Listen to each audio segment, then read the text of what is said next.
नमस्कार, मैं हूं आपके साथ अभिषेक पुंडे।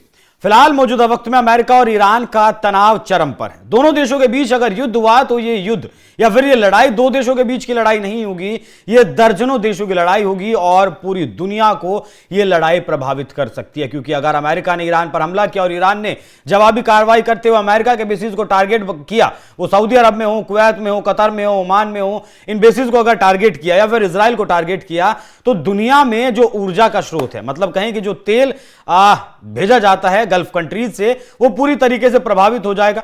स्ट्रेट ऑफ हॉर्मुज बंद हो जाएगी। 20% तेल दुनिया का अकेले यहीं से आता है और बहुत सारे जो मिडिल ईस्ट के देश हैं वो दुनिया भर में अपना तेल बेचते हैं। महंगाई चरम पर पहुंच जाएगी और क्या कुछ होगा उसका अंदाजा भी शायद नहीं लगाया जा सकता, क्योंकि अमेरिका ने एक तरफ एडवाइजरी जारी कर दी है कि जो भी अमेरिकी ईरान में रहते हैं वो जल्द से जल्द अमेरिका से बाहर निकल जाएं।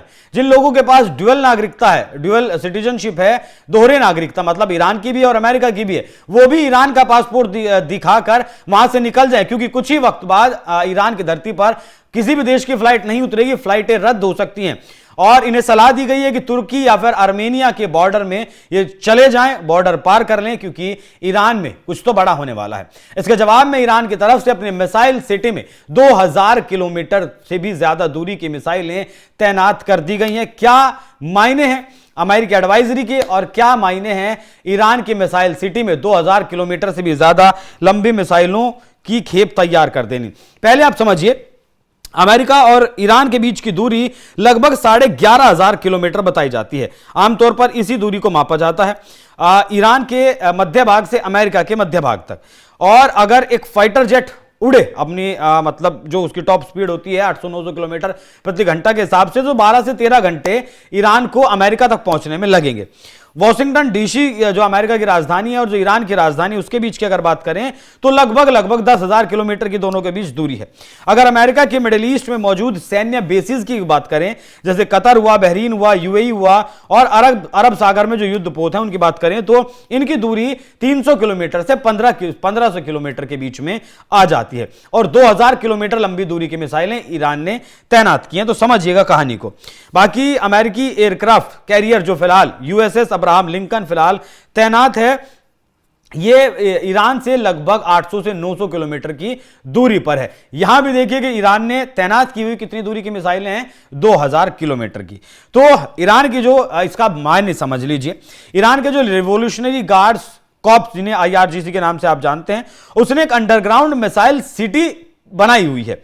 इसमें वो एडवांस लंबी दूरी के बैलिस्टिक मिसाइल रखता है और जो इसकी सबसे शानदार या फिर इसकी सबसे उन्नत किस्म की मिसाइल है उसका नाम है खुर्रमशहर 4, ये तैनात की है। इजरायली मीडिया ने ईरान के सरकारी प्रेस टीवी के हवाले से जानकारी दी। ईरान की तरफ से यह ताकतवर मिसाइल अमेरिका में भारी तनातनी के बीच तैनात की गई। इससे संकेत मिलता है कि ईरान एक तरफ बातचीत कर रहा है तो दूसरी तरफ अमेरिकी हमले से निपटने के लिए वो तैयारी भी कर रहा है। यह मिसाइल बीते साल इजराइल के खिलाफ युद्ध में ईरान के लिए कारगर साबित हुई थी। आपका 4-5 देशों के जो एयर डिफेंस सिस्टम है, अमेरिका, इजराइल, कतर, जॉर्डन, इनके एयर डिफेंस सिस्टम भी मिलकर इजराइल के ऊपर हमले को रोक नहीं पाए थे।